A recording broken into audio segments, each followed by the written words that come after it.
So you know what? I guess we can start. It's recorded. Anybody who's still trying to get on can, catch up on YouTube or whatnot. But thank you all so much for coming. Thank you for tuning into this is my second chapel talk. I did my first one of January of this year. And as president of the Alumnae Society and head of this whole chapel talk program, I have the power to do as many of these as I like. There might be another one tomorrow. We don't really know. This time around, I'm going to be talking about something that I've thought about at least once a day for the past 2.5 decades, and that is my weight. Everyone in the world has something that they're insecure about, and mine has always been my size ever since my first grade teacher, Mrs. Goldfarb, made us switch shoes in class because we wore the same shoe size. And ever since the girls in 4th grade asked why I was wearing a bra, and I lied and said it was a camisole, a mini camisole. It's not a thing. Ever since my friend's mom offered me her swimsuit for an impromptu swimming play date in 5th grade. And when I put it on, it looked like the bathing suit that Borat wears, the little green one. Yeah, did not fit whatsoever. So I'm going to share some personal stories to kind of illustrate how my weight has othered me and separated me from my peers in most situations, and how it's been an issue or a hindrance. And then I'll get into my recent weight loss surgery and the wellness journey I've kind of been taking. As I mentioned, being overweight is something that I've thought about every single day of my life for as long as I can remember. It's something that, unless you've dealt with it, it's hard to really realize how greatly it affects your day to day. It's similar to being an immigrant or being transgender or having a physical disability. You don't know what it's like if you've never been there. When I enter a room, I subconsciously scan it to see if I'm the largest person in there, and I usually am. And once you're the largest person in a 600-person assembly at school, it kind of becomes habit. The simple concept of a chair can send me into a tailspin. You only have a few seconds to assess if a chair you're about to sit in can support your weight, and if you'll have enough room to pull it out far enough so you can actually get into it.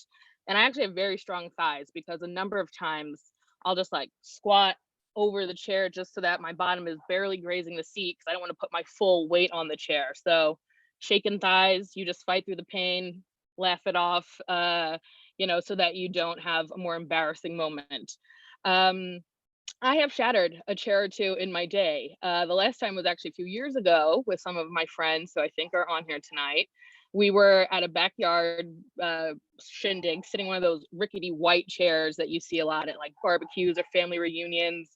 And as soon as I sat on it, I just hear a crash. The next thing I know, I'm like rolling in the grass like a little puppy. And all my friends were like, "Oh, don't worry about it. Like, it's just a really old chair." Yes, it was an old chair. However, we're all in the same old chairs, and nobody else's fell apart like a dandelion.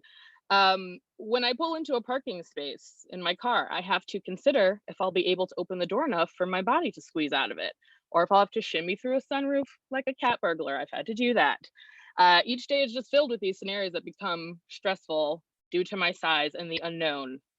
Growing up, I was always bigger and taller than most kids in my class, even the boys. Thank God for Gabat, the one boy who was taller than me. He took the gold medal. I was a close silver.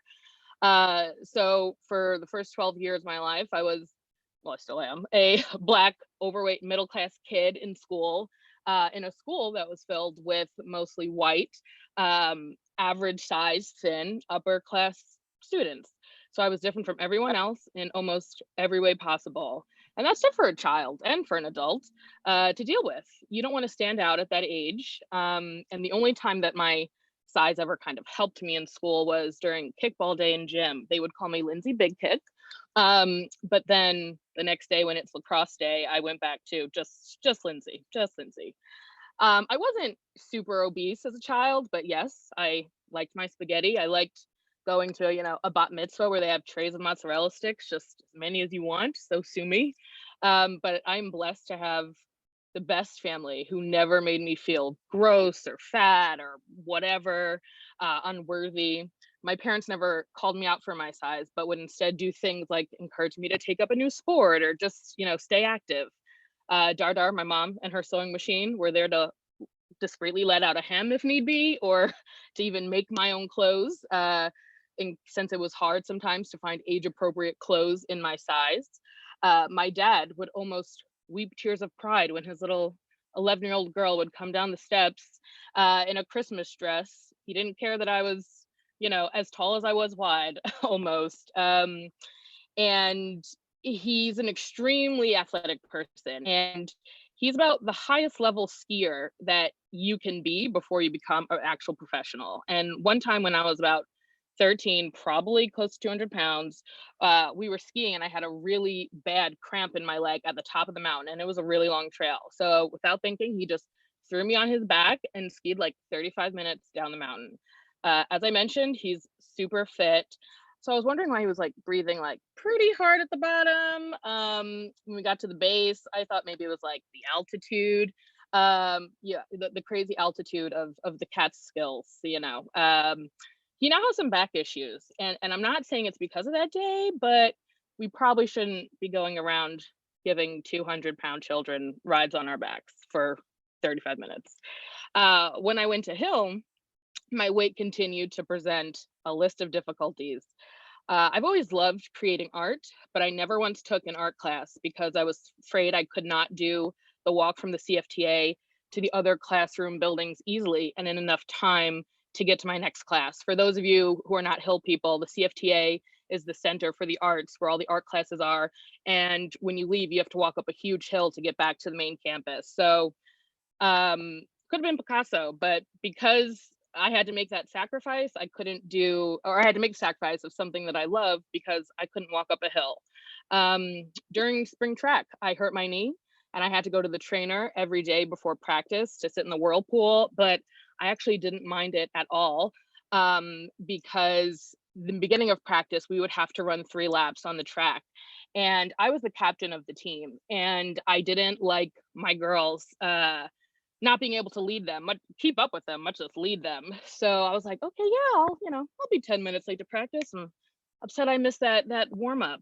I was much more social at Hill than I was at my previous school, Eastwoods. I actually had friends. I enjoyed life in the dorm, even though I was never one of the rooms that the girls would stop by to borrow clothes, which was a common practice.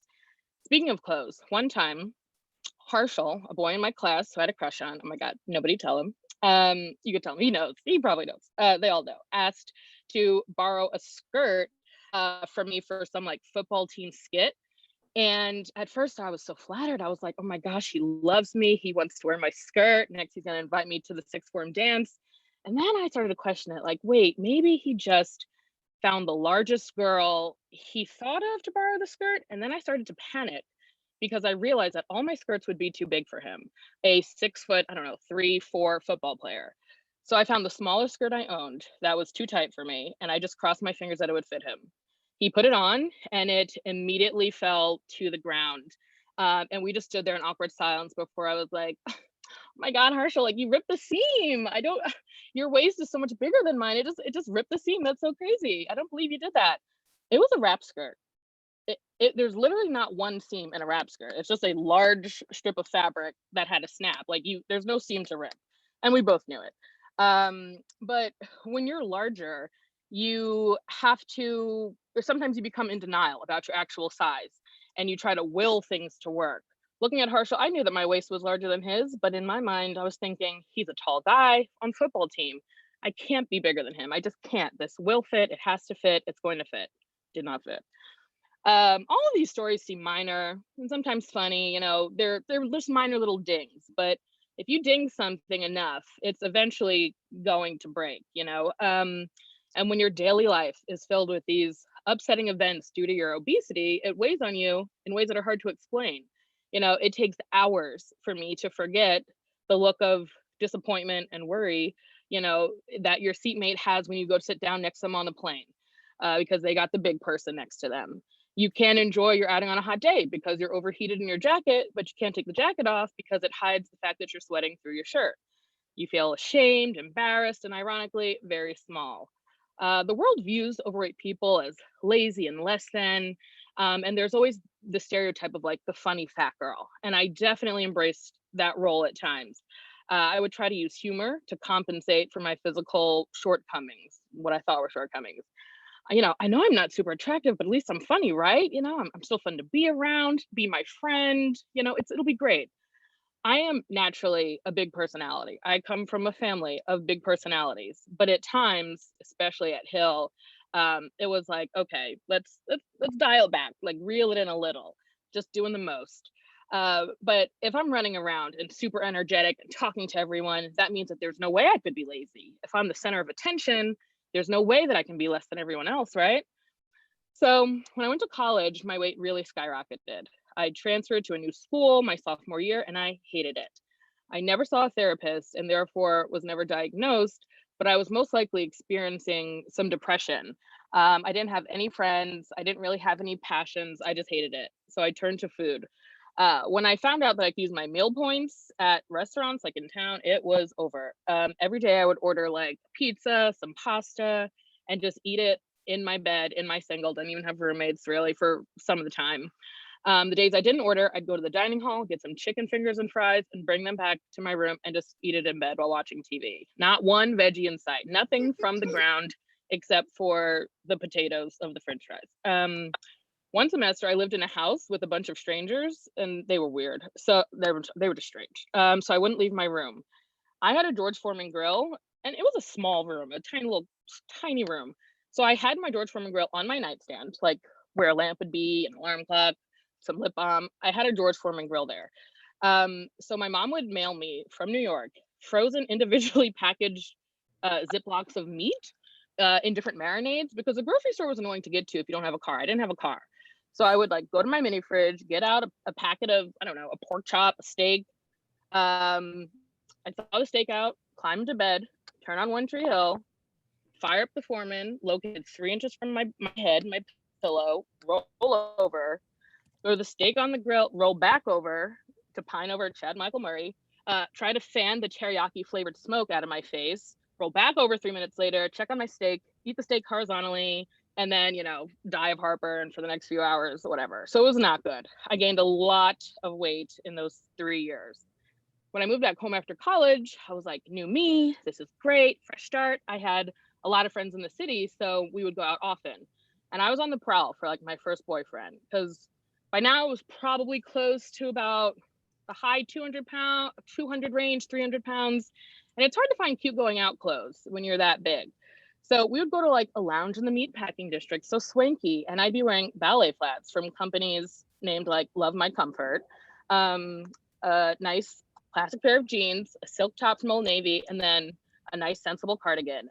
I loved going clubbing in a nice cardigan, Land's End, call me all day. So shockingly, the guys were not falling over themselves to give me their numbers. I couldn't wear heels because heels at 300 pounds is not going to work. That's just physics. It's not going to work. I couldn't wear short skirts because of my jiggly thighs. I couldn't wear anything tight because of my rolls. I couldn't wear anything sleeveless or strapless because of my jiggly arms. So you know what that leaves? That leaves like a snuggie. Like no one is hitting on the girl in the club wearing a snuggie.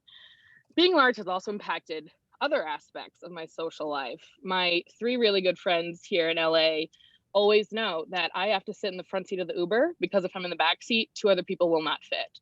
There's nothing more humiliating than wedging into the back seat and I'm already like rolling my body like to the side and just doing nothing. And then you try to close the door and it bounces back open because it's not even close to being able to shut. And that's every single Uber ride. So every time we go in a car, I spend at least 5 seconds, feeling bad that they're all squeezed back there again. But I just know that that's just how it has to be. I've had to pass on concerts and sporting events because the only seats available were not on the aisle, and I can only sit in an aisle seat so that I have space to lean over without crouching on anybody's area. Arenas and stadiums. There was a time when I would wear so much makeup, like Mimi from the Drew Carey Show, like just throw it all on, because I was trying to look as pretty as possible to both distract from the rest of my body and to compensate for it in a way. I've always been told that I have a pretty face. I used my pretty face as a life preserver. Basically, I kind of felt as though it's all I have to hold on to that keeps me somewhat attractive.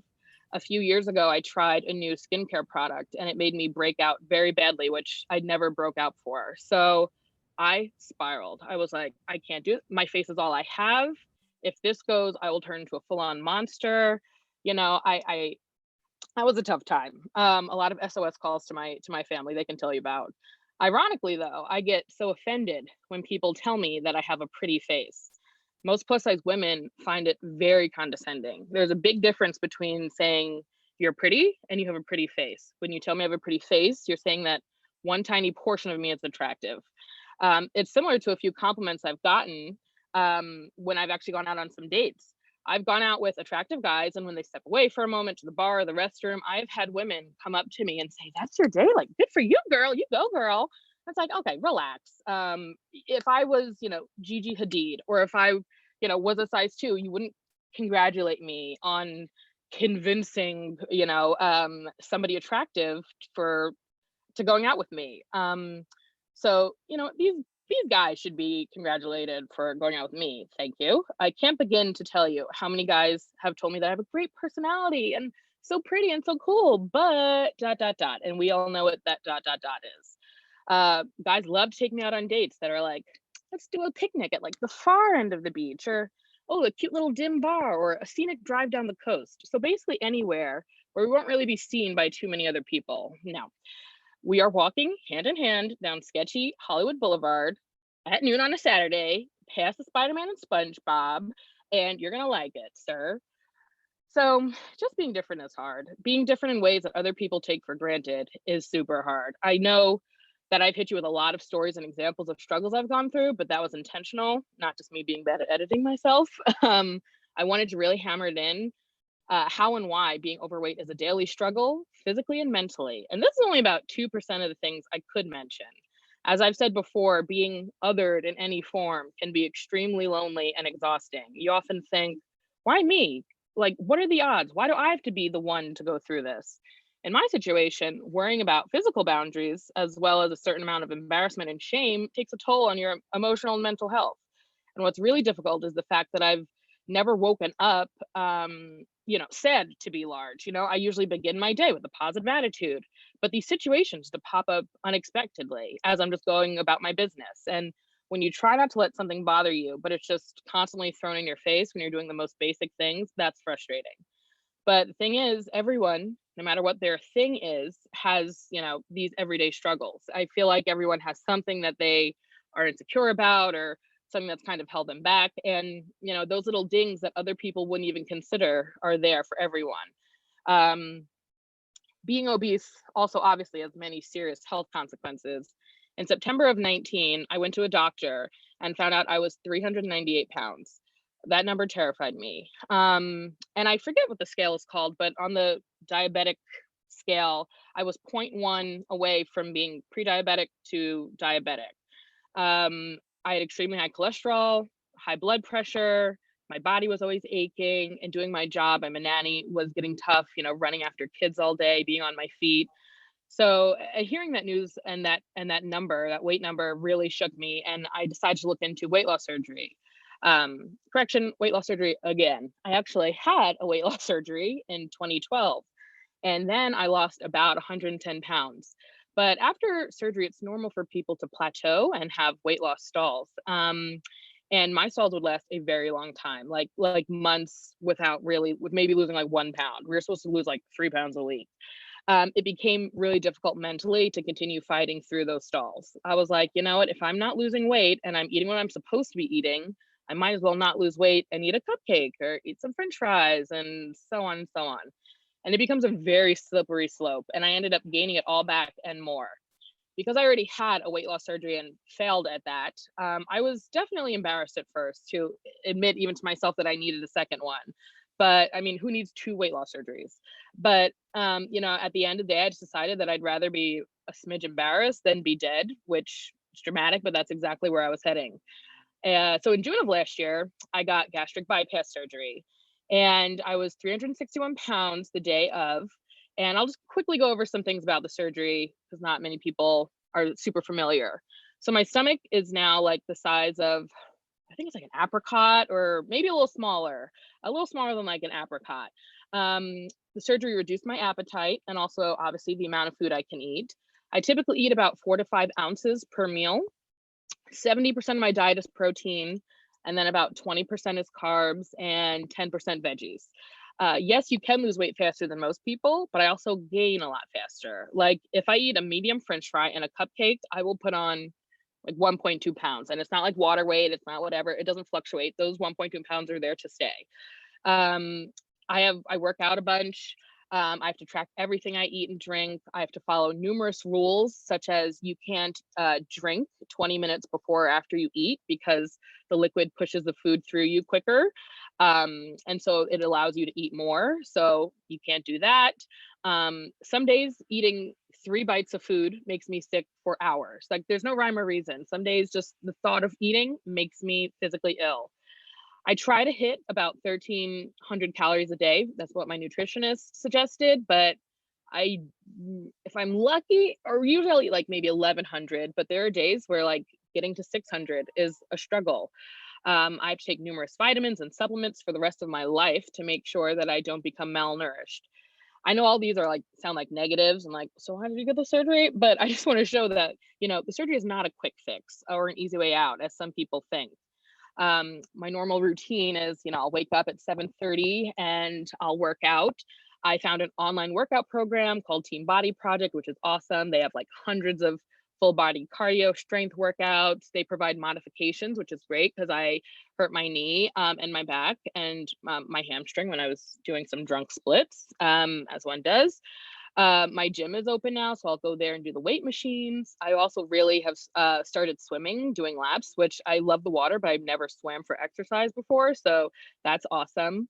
After the gym, I'll have breakfast, which is like one egg and an egg white. And then around noon, I'll have a protein shake and some fruit for lunch. Mid-afternoon, I'll have probably like a rice cake with peanut butter. For dinner, my go-to is like a chicken Caesar salad.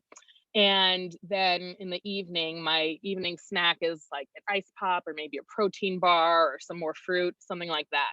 So that's just a sample of give you an idea of like what I eat. Getting in water is extremely important, but there's no way I drink enough because of those restrictions of, not being able to eat or drink within those specific times. So I'm working on that. I've had a really tough time dealing with my slow weight loss since surgery. Most people lose very quickly, especially when you're starting out as heavy as I did. But I've lost about 70 pounds since my surgery 14 months ago, which, okay, whatever. I know it's great, but I'm a glass half empty kind of gal. So all I can think about is the fact that, like, okay, I still have like 100 pounds to go. And the weight comes off the quickest in the first like 12 to 18 months. So I'm like, okay, time is ticking. I know that to get those extra 100 pounds off, I'm really gonna have to dig my heels in and continue to fight for each pound. I follow dozens of weight loss surgery patients on social media, and I see women hitting their goal weight in like 7 months from surgery, and I'm like, okay, I'm following the rules. I'm doing what I'm supposed to do. So it's frustrating not to see that progress. And I also often get nervous that a similar thing will happen the first time I had the surgery, like I'll just get derailed and get off track and fail at it again. So each day I literally have to tell myself, like, you're not going to fail, just take it day by day. So we're working through it. Some days, if I miss my workout, though, I'll think, oh, well, the day's already ruined, so I can be a little lax with eating and start fresh. No, ma'am, it's 10 a.m. You can salvage the day. Relax. So if I just stop comparing to others, that'll be such a hurdle that I can get over. And I actually started a wellness Instagram account, which was definitely scary, but something I felt like I needed to do. Being so open and vulnerable about something that has plagued me for so long is scary. I don't want to tell people that I'm 400 pounds, and it's like, even though I'm not there, okay, right now I'm like 285-ish. Okay, that's still some pounds, but it's actually helpful because I know that when I see other people's accounts, it's definitely inspiring, and finding similarities and getting tips and advice from other people in my same situation is just has been super helpful and beneficial to me. And other slow losers have not losers, other slow weight loss losers have reached out saying like, oh my gosh, I thought I was alone. So that especially is great to have those people that understand me kind of in my corner. Um, and I think the most important thing to take away is that losing weight, well, I know it'll make me healthy and it'll make everything easier, or a lot of things easier, but it won't make me a better person because I know that I was always worthy and special, and most importantly, just enough. Even when I was getting wedged in airplane seats or getting winded while walking to the mailbox. I'm not going to lie and say that my self-esteem is soaring and I never let my insecurities get the best of me. That's not true. And there are definitely still times when toxic thoughts pop up, like, once I lose the rest of my weight, guys will like me, or damn, I like this dress, but I can't pull off the style until the pounds come off. Those are wrong. That's wrong. But as I've gotten older, I honestly just don't have the energy to spend hours stressing about this anymore, stressing about a sweat stain on my back. It's LA, it's hot. I'm gonna wear those shorts and you're gonna see my thighs jiggle and you're gonna deal with it because again, it's LA and I'm hot. I've just wasted so much time being consumed with negative thoughts about my size, and now I just want to focus on more productive things. Um, so that's it for that part. I wanted to show Sarah, I don't know, are you able to share, or maybe I can share my screen. Hold on. Oh, yeah, Sarah, can you allow me to share my screen, please? Yes, absolutely. Give me Thank one you so moment. much. I've got a photo. We love a photo. Do you want to try it now and let me know? Sure. Okay, oh gosh. Yes, I think that worked. Hold on. Okay. Sorry, 1 second. Oh God, somebody's taking me to system preferences right now. Can you see my screen, anyone? Not yet. We can still No. see you. Oh gosh, okay. Sorry, one quick sec. Screen recording. We're getting there.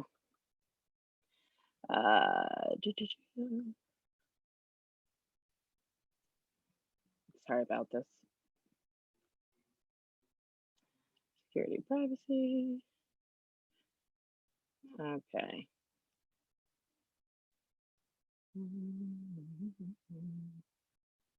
I don't know actually what I'm doing here.